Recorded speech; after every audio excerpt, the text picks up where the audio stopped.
Welcome to episode 3 of The American Yeoman, where we bring 18th century opinion to bear on 21st century issues. I'm your host, Anthony. With me is my co-host, Travis. This podcast, articles, and more can be found at theamericanyeoman.com. All right, Trav. Well, tonight we are going to be discussing with our sleep-addled and in some cases alcohol-inebriated minds the topic of education and why really it's overrated and everybody would be better off just maintaining their natural stupidity rather than being made further stupid by the different educational systems that exist in this country, with the public education system being the stupidest. All right. Tell us, Brad, what's up? Okay, so the public school is a hellish landscape. It's for putting a child in there. You just go on. Child abuse. Putting them through nothing short. Putting them through hell, basically. Yep. You know, they have to deal with. It's like you want your kid to come out with issues. You know what I mean? Yeah, molested, blue hair, indoctrinated with feminism. Otherwise screwed up. And I feel so strongly about it. I would use the F word, but he keeps telling me that this is a children's show. No, I mean a family show, not quite a children's show. All right, keep going. Anyway, so. Right. So public education blows. It's a scam. Everybody knows. Everybody knows that. We can talk about that a little bit. Right now, I myself I have great authority on this subject, having just returned this past school year. Wait a minute.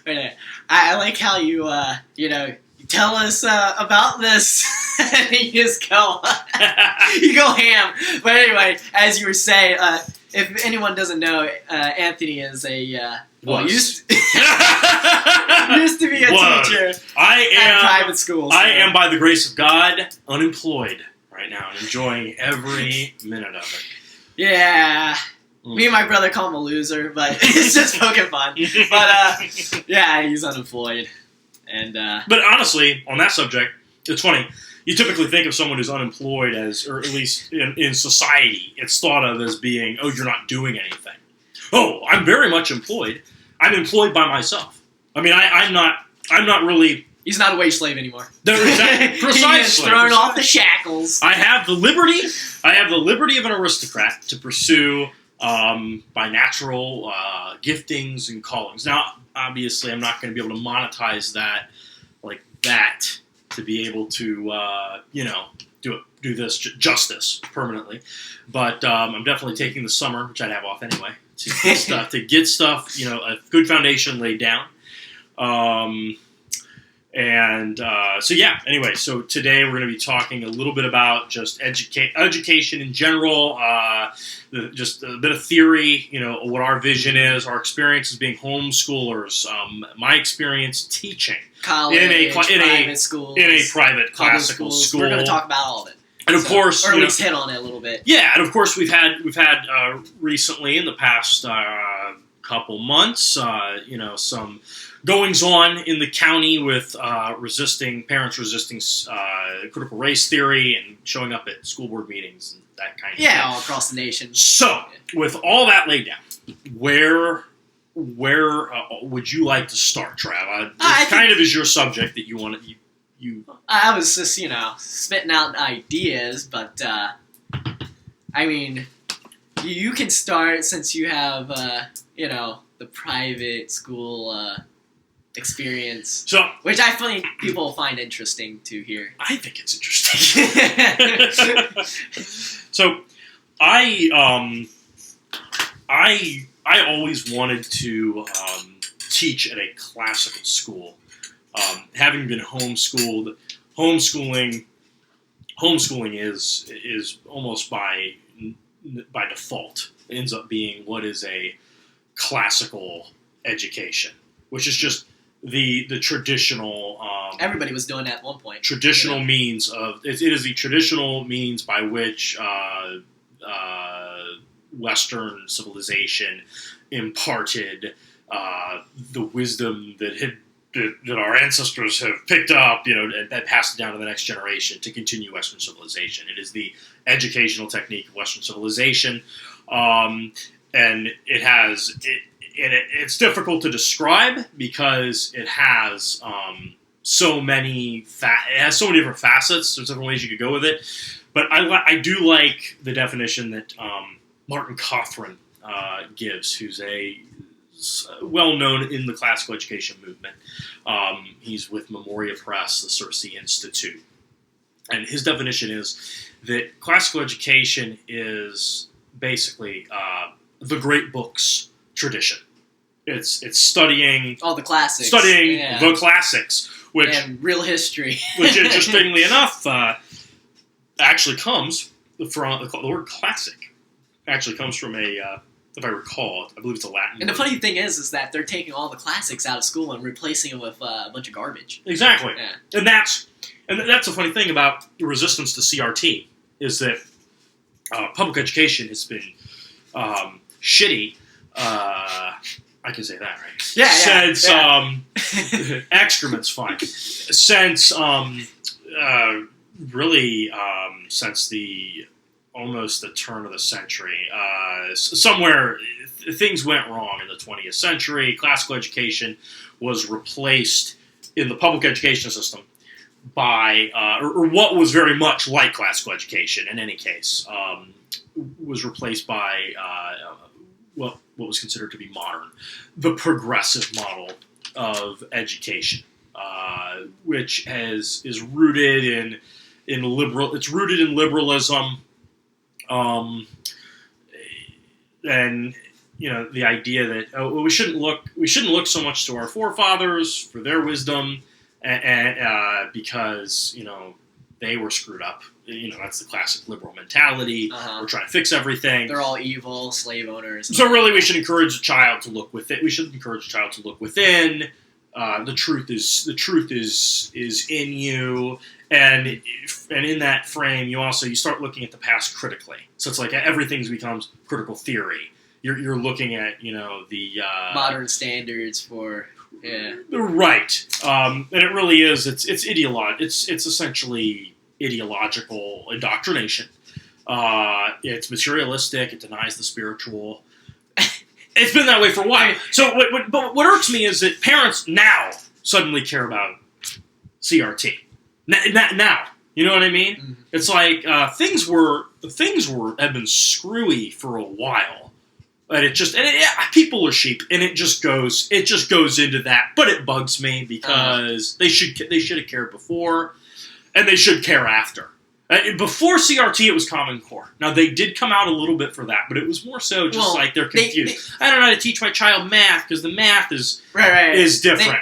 Etc. Like for everything, people make excuses and stuff like that. They don't want to take responsibility. A big thing is people don't want to take responsibility for their actions, and that's what you have that abortion thing. Is that they don't want to take women don't want to take responsibilities for their actions. A lot of them, But anyway, right? Our society has trained the common man in it to basically to give up the responsibility they ought to have. The state, yeah. Which, to me, as we further through our podcast, through our website, develop this, really, it's contrasting the yeoman freedom of our ancestors, who were their own men. They owned their own businesses, farms, and they were basically the little lords of their world. Interacting with other little lords of their world, and then right. Then you had the elites of the society who were like the really on top. But now you have the few wealthy people with all the slaves, and they've taught the slaves to be dependent upon them. We're in conditions of essentially feudalism. What's been called neo-feudalism. Yeah, we're returning to that. Even worse than the Middle Ages, because at least during the Middle Ages, those noblemen were connected to the poorer class, and they cared about the community. And they're all related. And it's like a big family. It's just the noblemen are the older brothers, in essence. Right. And but not so today. And it wasn't that way even when we were getting to this point, which is in the 19th century when you had the robber barons and but anyway, captains of industry. But back. what we're getting to is that good point you made, Trav, which is that people have been trained to be servile. Mm-hmm. And I think I would venture to suggest that I see it. I have attributed this to the rise of wage slavery. Mm-hmm. Once you are trained to be an employee, you are trained to take orders. You are not trained to be your own master. Which is why it absolutely boggles my mind that entrepreneurship is considered to be this thing that you're like gifted to be it's like no, dumbass. Everybody should be an entrepreneur. That should be the default. So anyhow, and this feeds into school because traditional schooling is, as I heard Joshua Fluke, YouTuber, talks about he talks about employment, freelance, that sort of thing.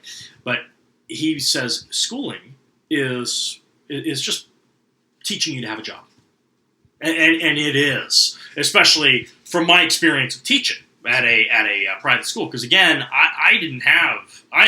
we both had very different experiences being homeschooled, and it was very eye opening for me in a disturbing way. And I say this as someone who wanted to teach at a classical school, and I found there were elements owing to just it's interesting, Trev. CRT is bad. Yeah. But the public schools are bad anyway, and they were bad before CRT. For a while, yeah. Yes. And I would venture to suggest, in a macro way, really zoomed out, that traditional schooling is flawed. It's fundamentally flawed. The model of having all the little children gather in the building all day to be taught by, the teacher, even your little one-room schoolhouse. It's a flawed model. Now, is it necessary? Whatever hasn't been necessary. Sure, you could argue that point, but from my perspective, and I imagine Trav probably agrees. You probably agree with me that it is fundamentally flawed. And I can share with you also how I came to that position as someone who wanted to teach at a classical school and thought that classical education was the end-all be-all. Mm. So anyway. Where do you want to go from there?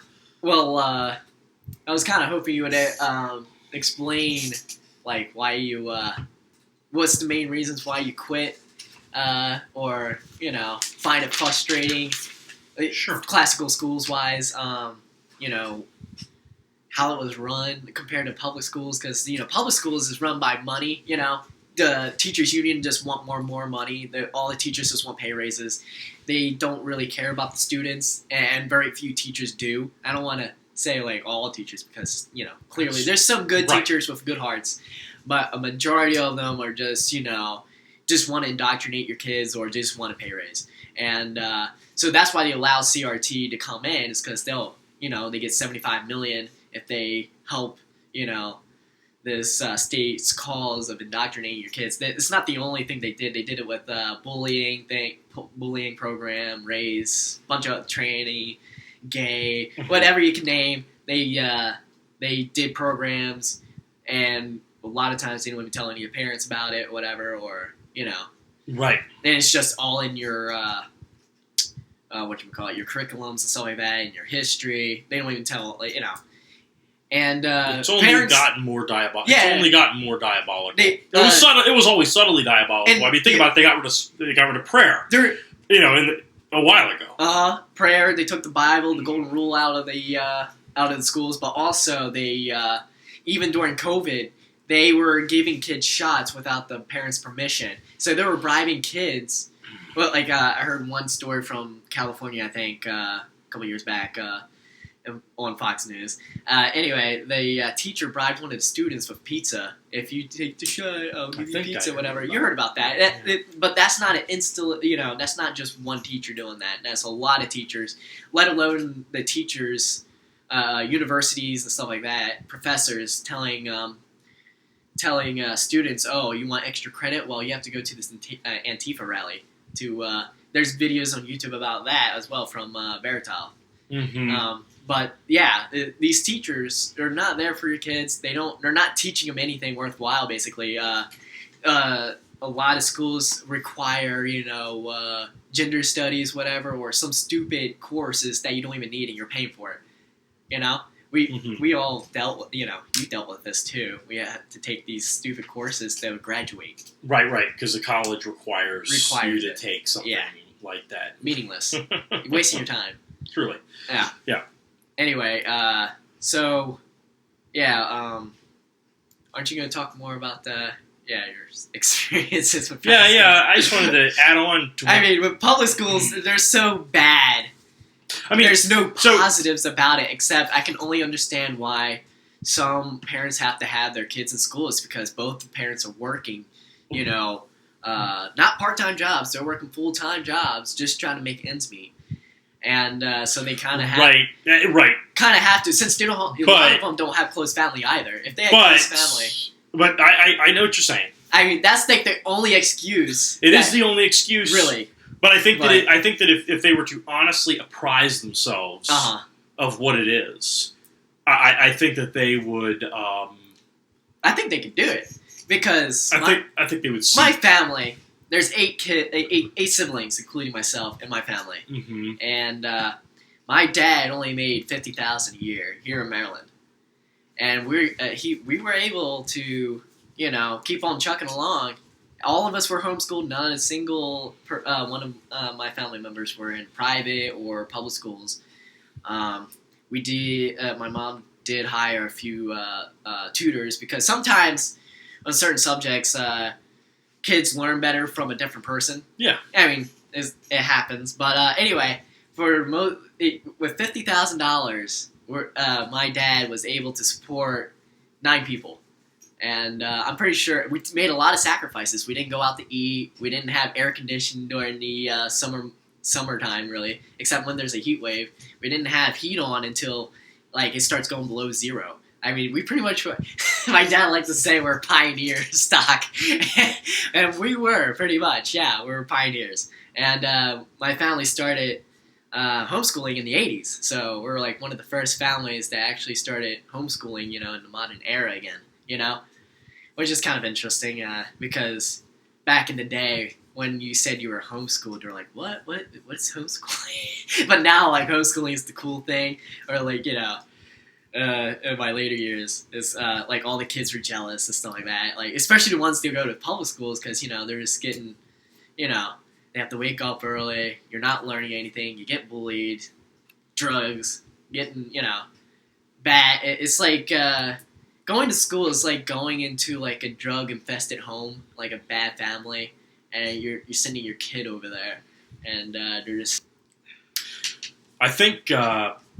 Parents need to see that the real nature of what the elites, I'll use that term today, are wanting to get out of this whole school arrangement, the public school system. And I mean not just the elites, but of course their demonic masters.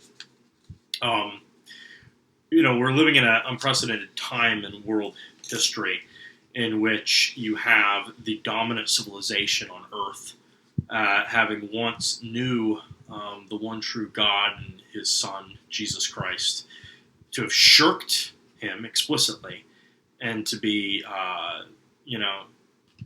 paganism is not an option. Genuine paganism is not an option for us anymore. We are just left with, literally turning against reality.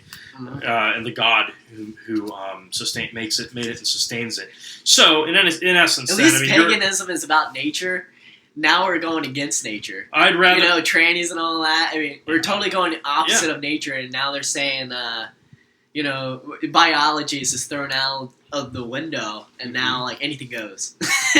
And so now, paganism is a lot better. But anyway, as you were saying. Yeah, I'd almost rather have my children educated by witches who just love nature than the materialism of just the spirit-denying reality of the public school system. Of course, I mean, now they're not only doing that. I mean, they were doing that when our parents were there.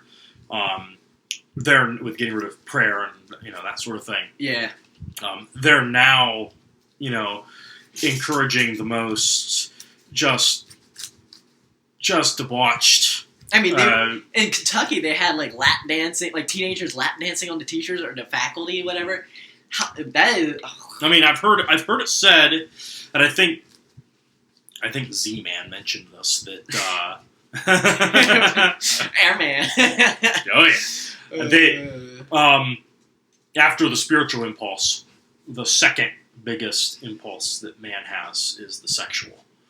And so it's interesting because if you turn away from the spiritual, you will find very quickly following thereafter all sorts of sexual perversions following in its wake. So I mean, it almost makes perfect sense. Mm. That, and I mean, it seems that the people who run this society and their demonic friends don't desire us to reproduce or to, for us to really continue. Again, you said nihilism. I mean, well, that's both the philosophy and the practice. It is nihilism. Well, I think our enemies, they're afraid of us because we built the greatest society. We have the greatest culture, Western culture, and they're afraid of us bringing it back. We have such solid roots, all the way back to the Roman, Greek empires, of all these great, beautiful ideas. And they're afraid of us, rebuilding Christendom. And if we rebuild Christendom, back in the great medieval times, like back in the early church history, back when Christianity was somewhat united, if we can get back to that, where churches are, like I said, I don't care about your doctrine or whatever, or Catholic, Protestant, whatever. As long as you're a good person, you love God, and you follow the Bible as best you do your best you can. And if we can unite all these people against our common enemy that wants to destroy us and our families, we'd be looking good. And we can come back from this. So that's my little pep talk. Always love your pep talks, Trav. And that's what I thought. Actually, that's why I wanted to teach classically at a classical school. Well, I mean, I like the idea of teaching. I like to talk, as you can probably tell if you're a listener of this program.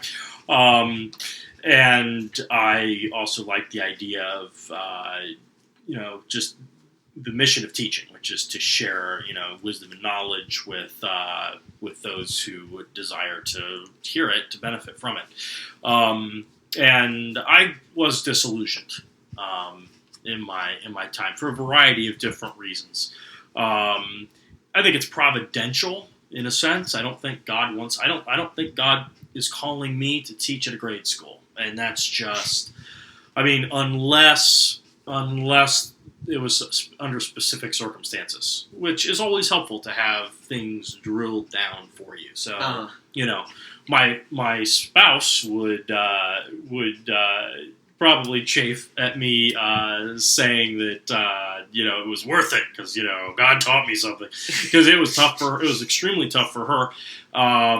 But nevertheless, so I'd love to. We've taken the long way to this, but I'd love to share a couple things. There's probably more than I can remember now. I'm sure I'll probably mention this again in the future, but I found as a male, it was a female-dominated environment, and I found that very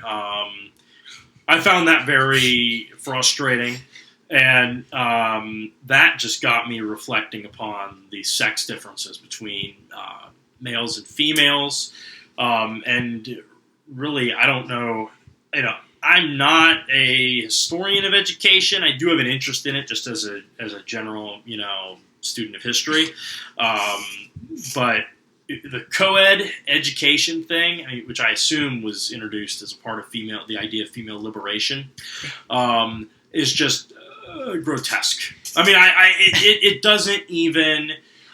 I mean, even if you just go, okay, yes, men and women are perfectly equal in worth. I mean, clearly they learn in different ways. And I mean, that's evident as a classroom teacher in a co-educational environment. It proved to be extremely frustrating to me. I mean, as a male, I enjoyed teaching the male students, and not so much the female students. And I imagine my experience would be pretty similar to other people's. I think. I don't think this was just these kids. The males. I taught history and logic. The male students were, on the whole, really interested in the history. You could see it inspired them. The female students, not so much, because for them, we're talking about a lot of males in history, and it's going to be the odd female student who does find that to be inspiring, and I appreciate that student. I mean, I know they exist. I did have a couple of those, but on the whole, it's just you're gonna have a hard time connecting with these female students. Now, I could teach history in a way that connects to female students, but it would not connect with male students. I mean, did you teach them logic and philosophy and stuff like that, or? Yeah.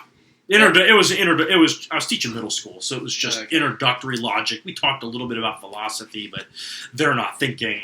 They're not interested or really thinking that way in any case. Yeah, that's kind of tough at that age. They're not very abstract. They're not very abstract, which is totally cool. But the boys want to hear about battles and and great leaders and the girls. I mean, I had a lot of. I had girls. I had more girls than boys, except in one grade. So if I say that the girls were disinterested, well, it could just be the majority of students, even if I had boys in there. But I mean, in general, the boys I had were interested in the material. The girls were either uninterested or were really good at playing the game. And this is something I know about. I do know this about girls. School is a game. And the girls who cared were particularly good at mastering it. And this is something you hear, that school, traditional schooling, is designed for girls to excel, in the sense that it's not kinesthetic. It's very much, prim and proper, sit in your chair, fold your legs, and do what you're told. Which,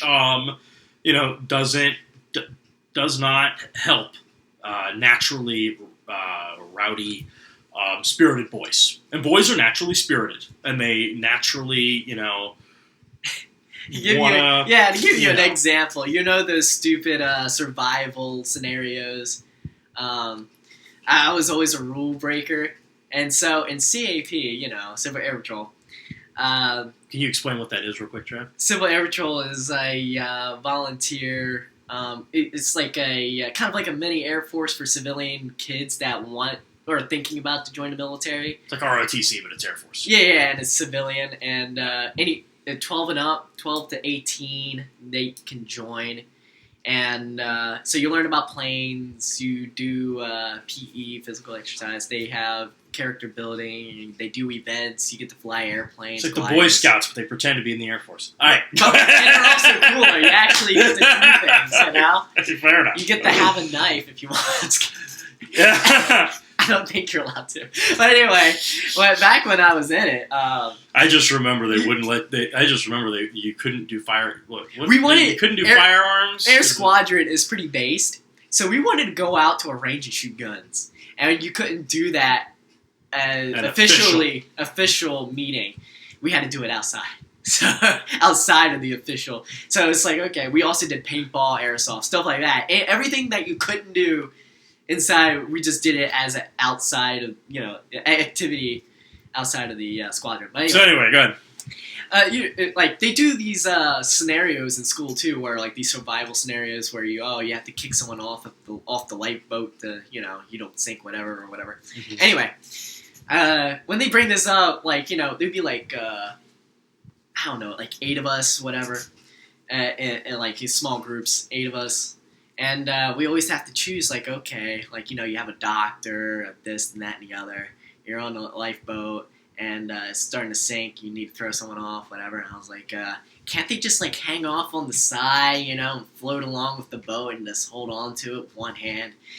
We can all survive this. And then the commander would be like, well, there's sharks in the water. And I was like, well, then I have a knife. I'm going to stab the sharks. And then he just keeps making up these new rules as we go along in the scenario. I was like, well, and then, like, I was, for some reason, I was appointed the leader. I'm like, at that time, I was like, an airman. I was like one of the lower ranks, but I've been in there for a while. I hate, going up in the ranks, more responsibility, but I'm fine with responsibility. It's kind of weird. But anyway, just doing the paperwork and stuff like that, as you go up the ranks, it gets more and more annoying. But anyway, so I don't know why they decided me to be a leader in this little group to do these scenarios, but the commander keep like trying to get me to sacrifice my boys, and I was like, I'm not gonna leave a man behind. I can do this all day, but there's like other scenarios where like you have a doctor, an engineer, and a few civilians, an old guy.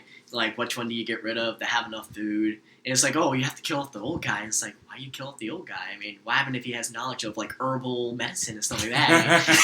I come out with stuff like that. And then the funny thing is that the other cadets that are higher ranked than me are like, oh, yeah, Travis, let's follow his lead. And so I was the same way in homeschooling, too. I was a bit of a rebel, too. Didn't do my homework like I should. And I just played outside all day. I mean, that's... like I said, we didn't have much. Well, we had a lot. It's just that we didn't waste our money on things. And so we didn't have internet. We didn't have TV. So outdoors was my thing. And so, so that's all I did for a while. And then finally I started like, okay, taking school serious. But anyway, what was I was getting to? Oh yeah. Yeah, similar to me though. I was also homeschooled. And I only liked history. And I basically chafed, with any other subject, or I either hated it if it was math. I didn't really like it very much if it was science, or with like English. I enjoyed it insofar as I was able to make stories. Like write historical fiction, that kind of thing. And it was really only until 11th grade that there was one year where I pretty much, honestly, I spent most of the time researching family history. It was, I think it was 8th, that might have been 8th or 9th. But anyway, 11th through 12th, I basically taught myself with minimal help from my mother.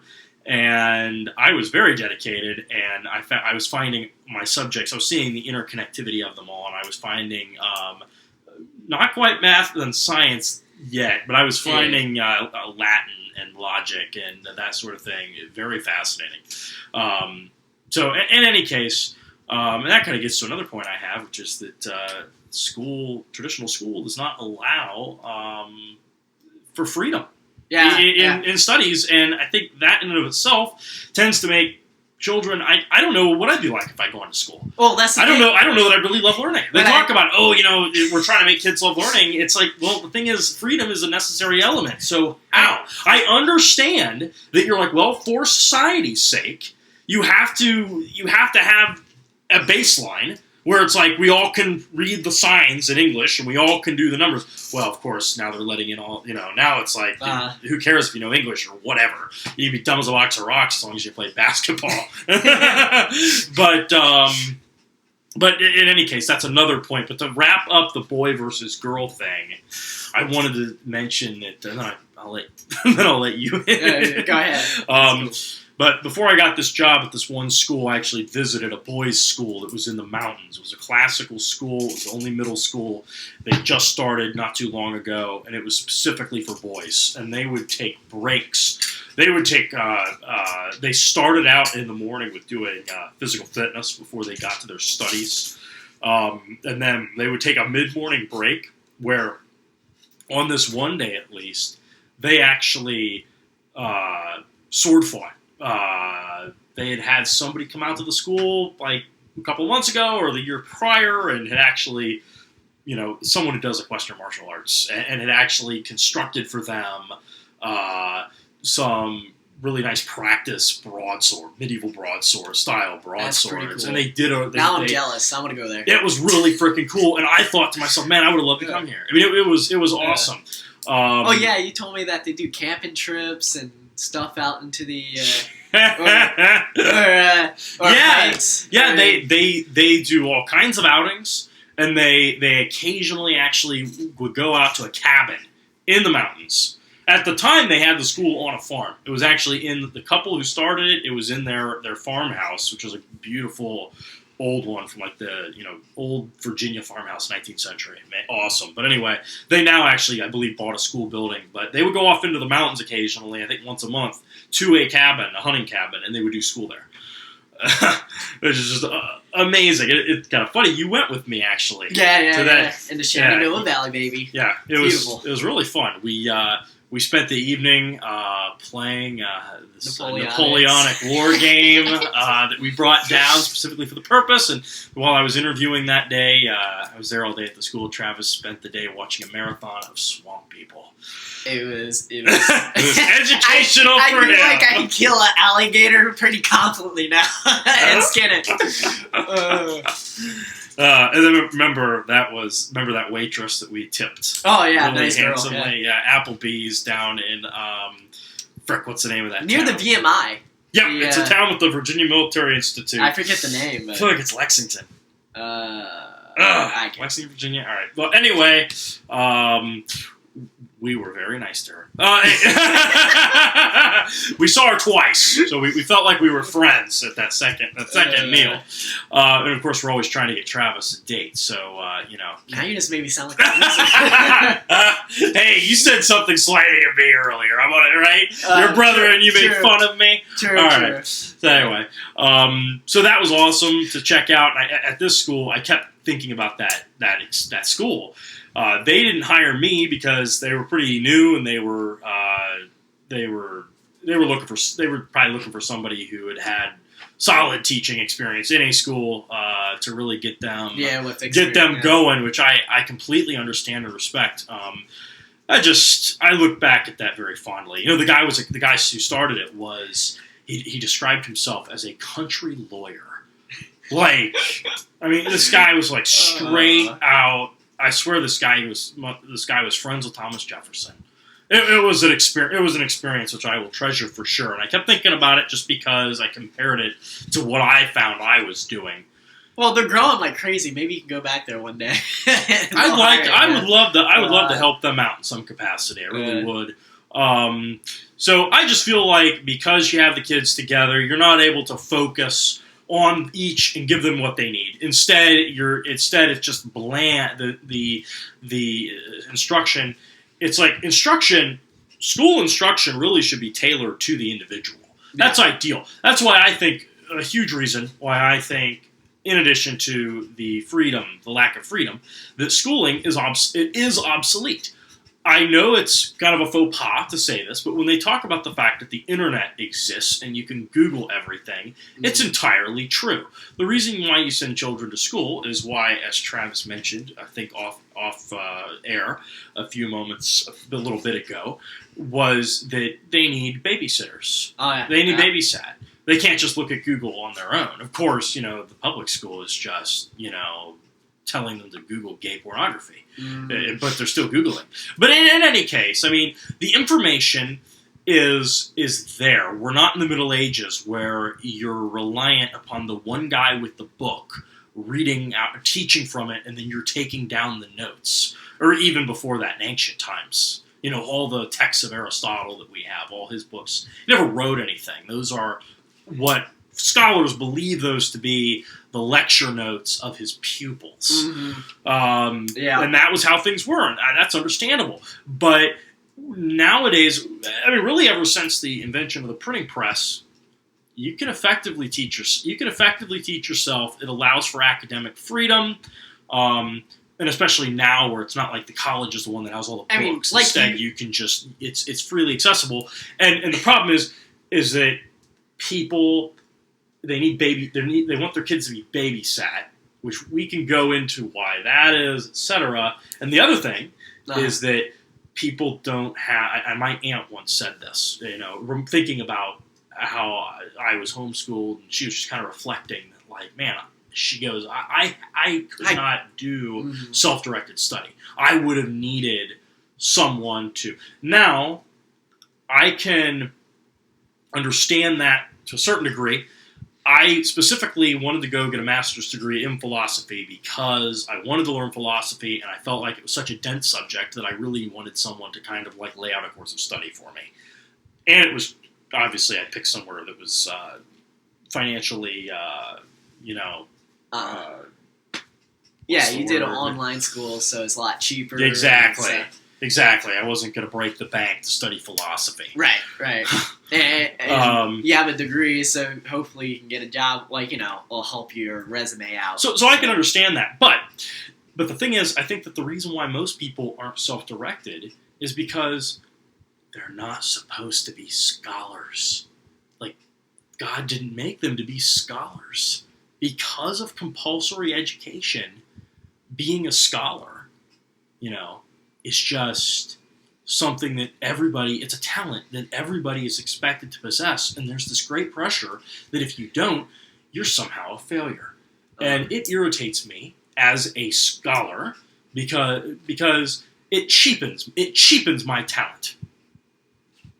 It cheapens my talent that everyone else is expected to possess it. And then I get to hear people gripe about it because they don't like being a scholar. And it makes school expensive. It makes if I wanted to go to a college, what I mean, for whatever reason I wanted to study at that particular institution, it makes it expensive for me. So anyway, my point being is that I came as our heading suggests for our podcast, we give 18th century opinion on 21st century issues, and this is a real old conservative opinion. Compulsory education should not exist. It's at least not certainly to the extent that it does. I mean, people should be able to do sums and read, on an elemental math. But even reading, I find it to be an interesting critique that the ability to read makes you vulnerable to lies. Oh yeah, I think you think about that. I think that's very true. In that, it's like you kind of have to. There's a lot of people, like people who are woke, for instance. I think they just read headlines and like, "Durr, oh, that's what happened." Yeah. It's like, Ed Dutton. Ed Dutton said this. So. This is the Jolly Heretic guy on YouTube, British guy who does little bits, evolutionary biologist. Anyway, he said that the woke young women are really they're clever, but are they? the women specifically women who read Margaret Atwood, The Handmaid's Tale. They're clever, and they're just clever enough to adopt a stupid ideology that makes them feel, very important, right. Authoritarian, right? When in fact, if they weren't given the tools to be misled, then just trusting their gut, they might have done quite well in life, but instead they're just clever enough to fall into a elaborate, interesting design lie. To paraphrase Dutton, which I think also speaks to it's an old saying that you have to the philosophers and everything. It's really their intelligence that makes them stupid. The simple peasant, who just goes about his day and raises his family and works his land, has in praise of common sense. You have to be an egghead in order to believe something so stupid. Is that that idea? Like if like a feminist went up to like a normal day farmer or even a Amish or Mennonite person and say, "Oh, global warming," they'll be like, "What the hell?" And that kind of gets into as well. Oh gosh. What we mentioned, what we talked about before on our show about how Christianity, the theologians overcomplicate it. And when in fact, and I think that there is a common thread there between the secular scholar and the theologian, that they tend to overcomplicate things when in fact just the gut reaction of the simple guy is all you need. I mean, you don't need to create this elaborate thing, and So scholarly labyrinths can be just that. They can just be a waste of time, and at worst, they can be diabolical, and they can be lies. So anyway, that's another reason why should everyone be able to read, right? Tell them what you really think about women being in schools. It's a pretty funny how you put it sometimes. Sometimes you just throw it right out there. It's like, whoa.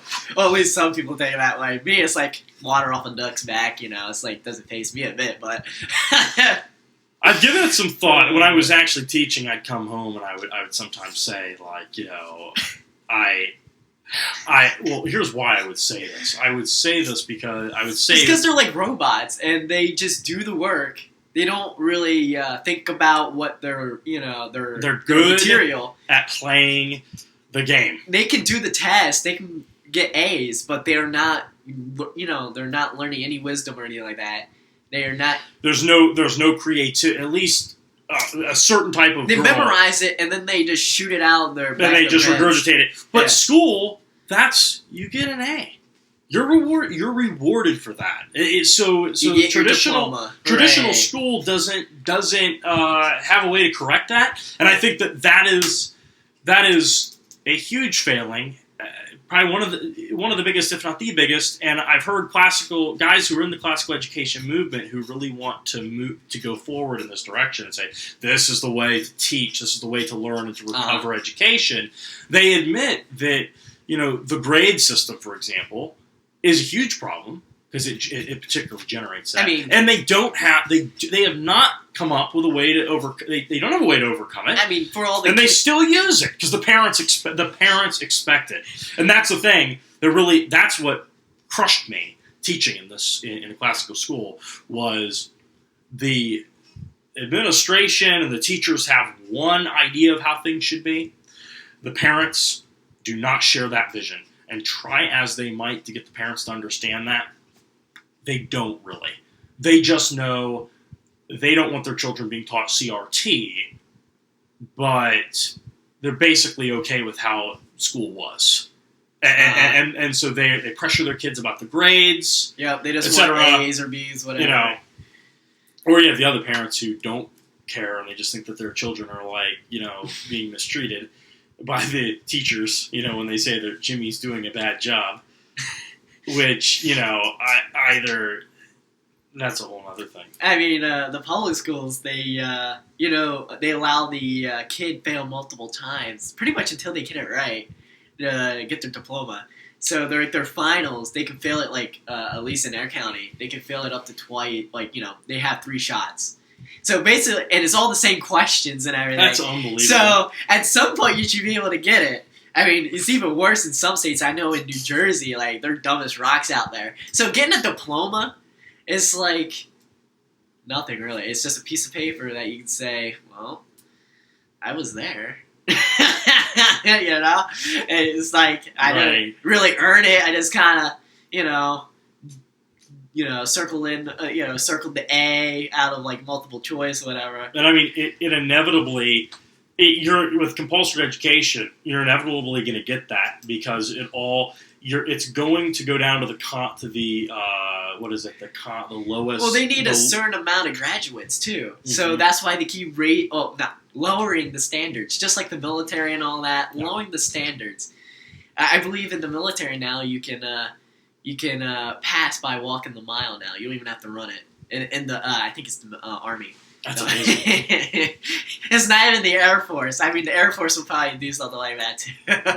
The chair force. Yeah, the desk jockeys out. But yeah, it's inevitable with compulsory education that you're going to, because we want everybody to succeed. So you can't be racist. The standard has to go down to the lowest.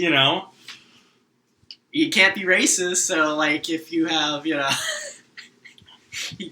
is that crazy? Yeah. So I was disillusioned again with classical education. I naively kind of thought that this is the end all. This is the end all be all, and I want to fully invest in this model and just teach kids this way, and we'll be doing good. I mean, obviously, it's not like the only thing that needs to be done, but I thought it was more than it was. And of course, we went to a conference as a part of the teacher training before the school year began, and lo and behold, this is in June of 2021, so it's a year after the Summer of George, and in summer of 2020, George Floyd and the riots that followed his untimely demise. But anyway, it was this classical education conference was actually attempting to appease, I would say. Attempting to appease. But by having main stage speakers and talks, like little workshop talks, specifically about how we can talk about how blacks contributed to the Western America tradition and stuff like that. But which even if they did, even if there is, I mean, one guy talked about Martin Luther King, and it was just this was a main stage event talking about him as a scholar, basically, and it was chock full of the lies that you hear about that man, just repeated as fact, as if he was God's gift to mankind, a saint. I mean, that's what they would do with George Floyd, and everybody knows he has like 500 pages of criminal activity. Yeah. But so I would not, it wouldn't have even bothered me a while ago. Necessarily, I am more of a race realist than I once was, for sure. But it could only have been following directly after the summer of 2020. It can only be described as pandering. And this is the flagship organization of the classical education movement. It is the bright shining star that's why we went. It's not the old fogey association. It's the new and the hip, and the new and the hip was not doing anything for me. So I found this school planning calendar, and so they have like days or weeks or in months of like certain things like Black History Month and all that, yeah. Right? Well, they upgrade from that, and they have a Fag Month. Obviously, a Islamic Heritage Month. You could go down this list, and it's like one, another kick to the groin, like every single way you read here. But World AIDS Day on that's December, the first day of December there. There's like pretty much almost every single day they have for Maryland anyway. National LGBT Health on between March 20th to 24th. But anyway, they have a certain amount of days for each topic that they want to indoctrinate the kids. It's called student-led, but they are pressured and all that into these situations. I mean, that's why I like sending your kids to public schools nowadays, like literally sending them to prison, because now they're being pressured into doing things. I mean, pressured to be in gangs, drugs, crap like this, and this is what they have to deal with. And parents are waking up, but the only way the only way you can save public schools now is that you got to get involved. Like you and a bunch of other parents, if you want to keep your public school somewhat, somewhat beneficial for a little while, you need to get involved where, kick out all the school board members, replace them with people you know and trust, and you have to you have to keep an eye on it, but it's a lot more work than probably homeschooling. That's how bad things are. I mean, you gotta be you gotta monitor the halls and all that.